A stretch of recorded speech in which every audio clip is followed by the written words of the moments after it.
Audio Jungle.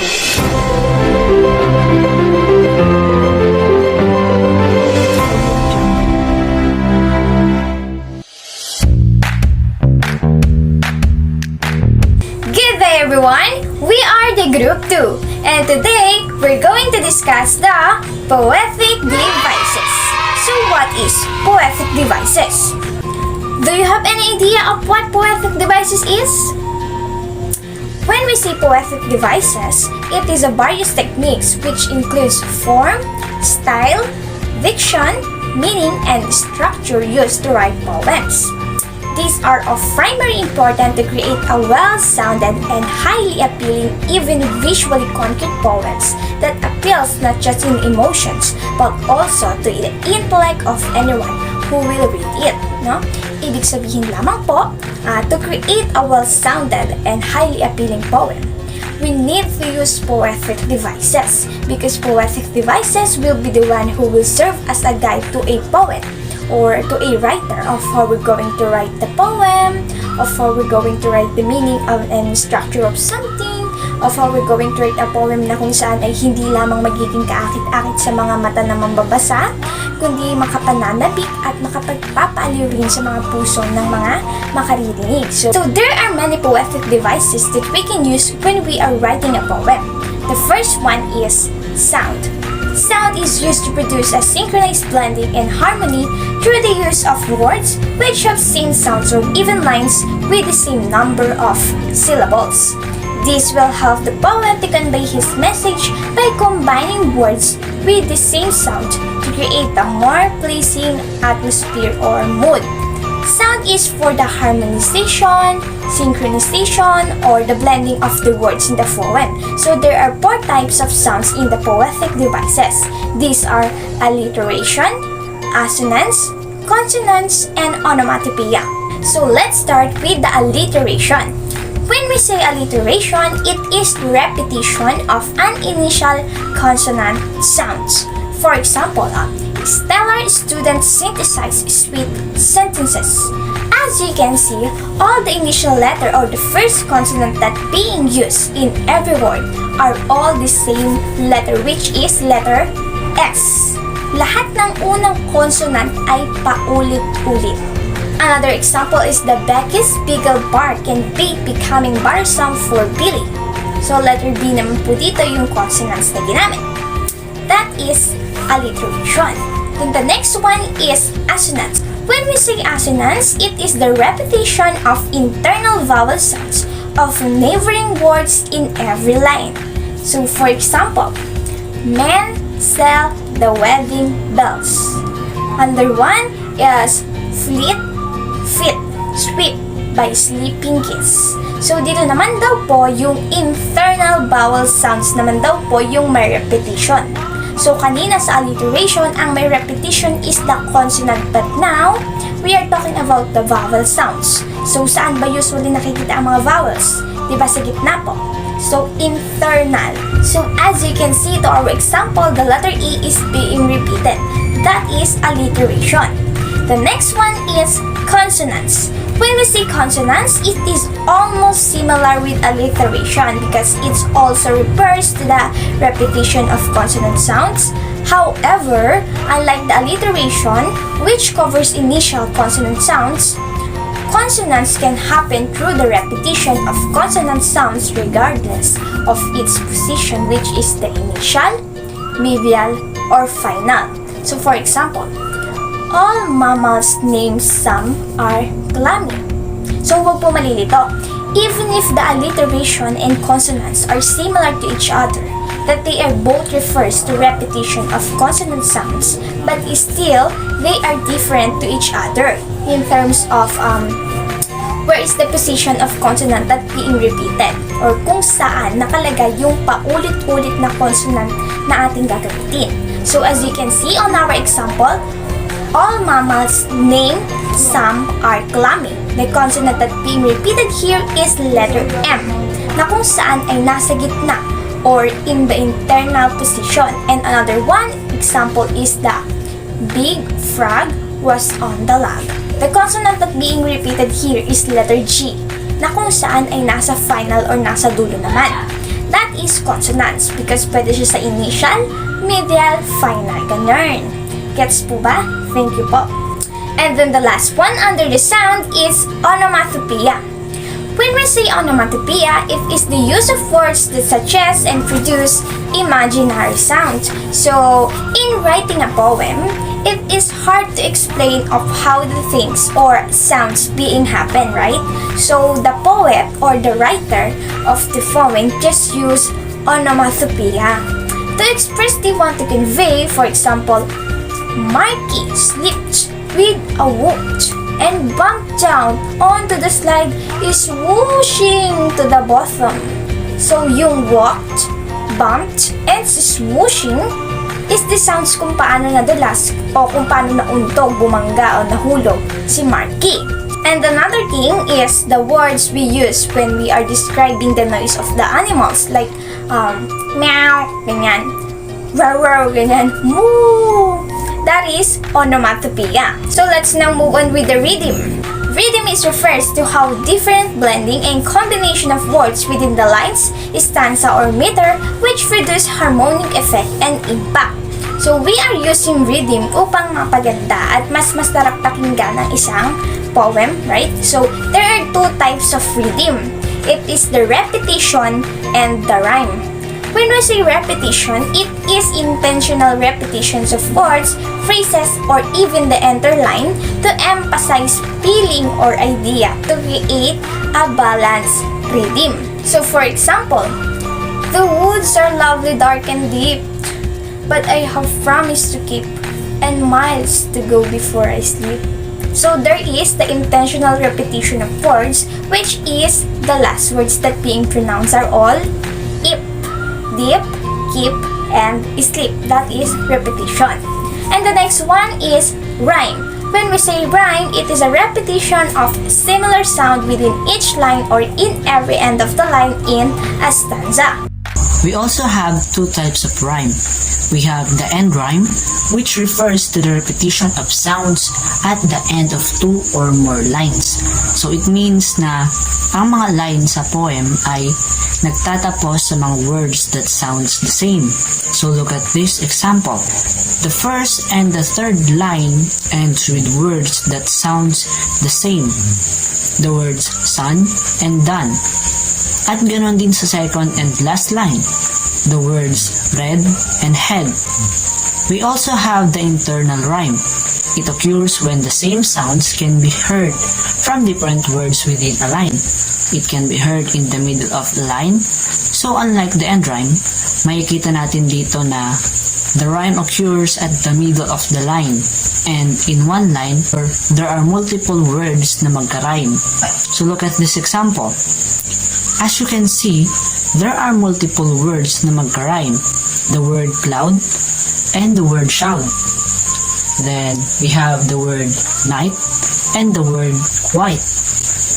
Another poetic diction is the meaning. The words to be used in any type of poetry can have both denotative and or connotative meanings. We all know naman na ang meaning is what we meant by the concept, word, or the poetries. And we have two types of meanings. First, we have the denotative meaning or the denotation. It refers to the literal meaning of the word. It is the word meaning found in general dictionaries. So in other words, ang denotation ay ang pagbibigay ng literal o particular na meaning sa isang word. So take a look at this example. The girl was blue. So makikita natin dito na ang babae ay literal na kulay blue. We also have the connotative meaning or the connotation. It refers to the words implied or figurative meaning. In other words, you are giving another meaning to the word instead of its literal meaning. For example, that woman is a dove at heart.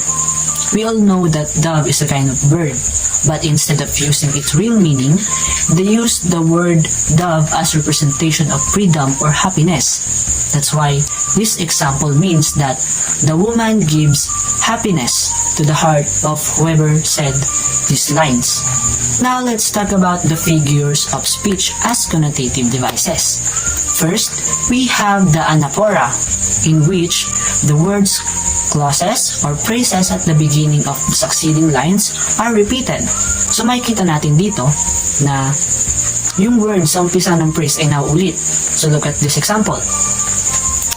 The beginning word, which is the word 5, ay naulit sa bawat lines. Next, we have the antithesis that refers to contradicting ideas put together and make the meaning balance without another. So, it is a contrast or opposition between two things. So, pinagsasama yung dalawang ideas or phrases with opposite meaning to create a much better phrase. So, look at this example. The words one small steps and the words one giant leap have the opposite meaning, right? Pero pinagsama sila para makabuo ng much better and balanced na meaning. Next, we have the apostrophe. Apostrophe is addressing absent thing or a person as if they are alive. It usually has O or O as expression to address the non-existent thing. So, magkaiba ang apostrophe na ito sa apostrophe na punctuation mark. So, dito, we are addressing the subject that is not literally present. So, pwede ang subject is already dead at pwede ring inanimate objects like rocks, books, or things that are not alive. So, here is an example. So, the subject is the star, and we all know that the star is not alive and it is considered as an animate object. Next is euphemism. When we say euphemism, is we make the sentence or word sound less offensive to lessen the hardness of its meaning without actually removing the meaning. For example, we can say pass away instead of dead or killed, misunderstanding instead of fight. Another example of it in a sentence is, instead of saying here is the garbage man, we can say here is the sanitation engineer. Ginagamit lang natin yung euphemism para hindi nasasaktan. Kunyari, gusto natin sabihin na mataba siya, instead of saying fat, we can say healthy. Next is hyperbole.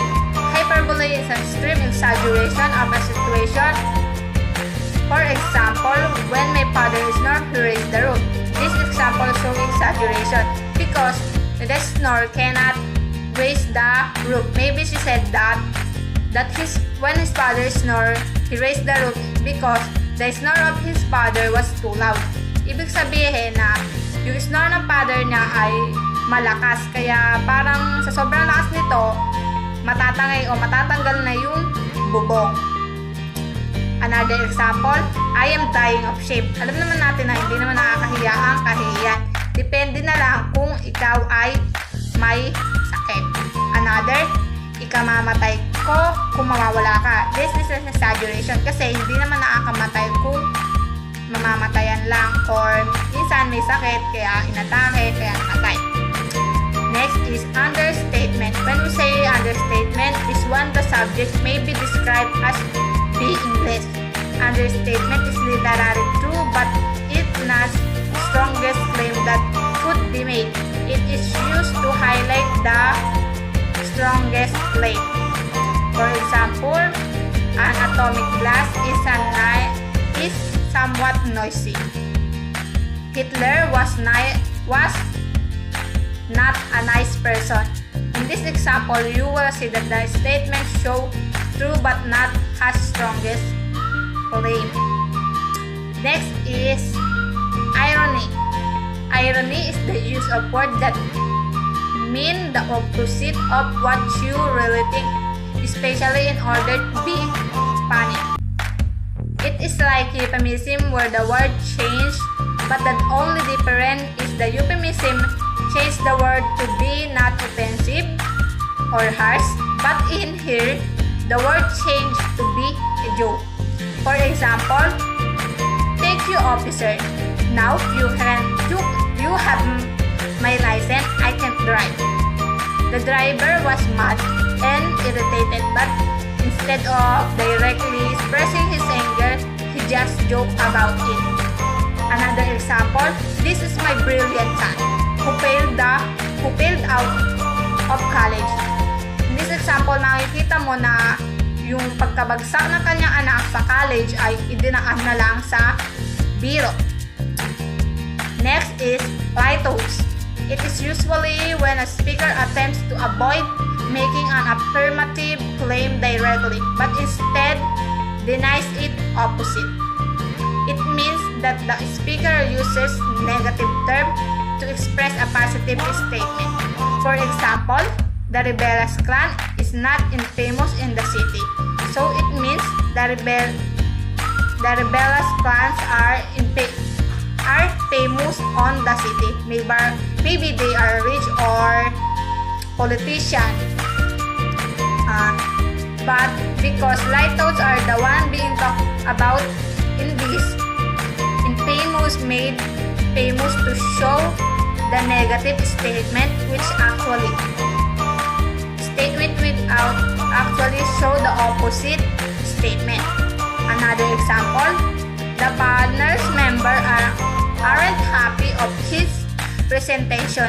It means kapag pinag-usapan ito sa lighthouse, ibig sabihin ay yung panel's members ay naging masaya sa kanyang presentation. Pero dahil lighthouse ang pinag-uusapan, ginawa ang sentence na kabaligtaran ng katotohanan. Next is metaphor. Metaphor is compares two different things. It describes an object or action in a way that isn't literally true. For example, you are the sunshine of my life. In this example, humans are compared by the sunshine. Another example, his words are pearls of wisdom. In this example, words are compared to pearls. Metaphor is, nakikita mo lang dito yung is or are na palatandaan kung saan pinagkukumpare yung dalawang bagay. Thank you! Metonymy is the use of words to substitute for another usually related into it. Examples: pen is mightier than a sword. Pen is used as substitute for writing. Oxymoron refers to contradicting words or ideas combined together. Example: cruel kindness, a beautiful disaster, living death, deafening silence. Paradox is a sentence which somehow contradicts itself. Examples: save money by spending it. Men work together whether they work together or apart. Whatever you will do will be insignificant, but it is important that you do it. Personification is giving human qualities to inanimate things, usually objects or abstract ideas. Example: your clothes invited my attention. The moon looked down below the earth. Simile is a direct comparison between two unlike things. It uses like, as, and resembles in comparing. Examples: you are like a rose. His intentions are clear as crystal waters. Another example of simile: twinkle, twinkle, little star, how I wonder what you are. Up above the world so high, like a diamond in the sky. Twinkle, twinkle, little star by Jane Taylor. Synecdoche is the use of a part to represent a whole. Examples: the western wave was all aflame. The day was well, was night done. Almost upon the western wave rested the broad, bright sun. The Rime of the Ancient Mariner by Samuel Taylor Coleridge. Western wave is a synecdoche as it refers to the sea by the name of one it farts, a wave.